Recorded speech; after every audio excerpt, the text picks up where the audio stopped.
کہ اصل میں یہ جو معاملہ ہے امام حسین علیہ الصلوۃ والسلام کو اور لشکر یزید کا، وہ صرف سن 61 ہجری کا معاملہ نہیں ہے. یہ تاریخ حضرت آدم علیہ السلام سے شروع ہوا ہے کہ ایک طرف شر ہے، ایک طرف خیر ہے، ایک طرف حابیل ہے، ایک طرف قابیل ہے، ایک طرف موسیٰ ہے، ایک طرف فرعون ہے، ایک طرف ابراہیم علیہ السلام ہے، ایک طرف نمرود ہے. تو یہ سلسلہ چلتا رہا یہاں تک کہ کربلا پیش آئی ہے.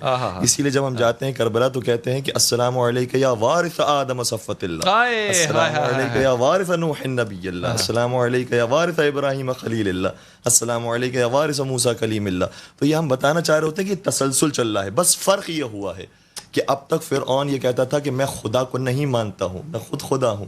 نمرود کہتا تھا میں خدا کو نہیں مانتا ہوں، میں خود خدا ہوں. ابو لہب، ابو جہل کہتے تھے کہ ہم کسی دین کو نہیں مانتے. لیکن کربلا میں وہ پیدا ہوئے جو کہتے تھے کہ ہم رسول کا کلمہ بھی پڑھتے ہیں، ہم رسول کی نماز بھی پڑھتے ہیں، ہم توحید بھی مانتے ہیں، ہم مانتے ہیں، اور پھر اسی رسول کا کہ نماز کا گلا بھی کاٹتے ہیں. تو یہاں پر پتہ چلتا ہے کہ دو اسلام کربلا میں موجود ہیں. ایک وہ اسلام ہے جس کا قرآن کریم بار بار تذکرہ کر رہا ہے. یہ منافق ہیں، اسلام کا سہارا لے کر اپنی دنیا آباد کرنا چاہتے ہیں، اور بار بار قرآن کریم میں منافقین کا تذکرہ آیا. ایسا نہیں کہ صرف سورہ منافقون تک منحصر ہو جائیں. سورہ بقرہ اٹھائیے، بسم اللہ الرحمن الرحیم، ھدی للمتقین، یہ کتاب ہدایت متقین کے لیے.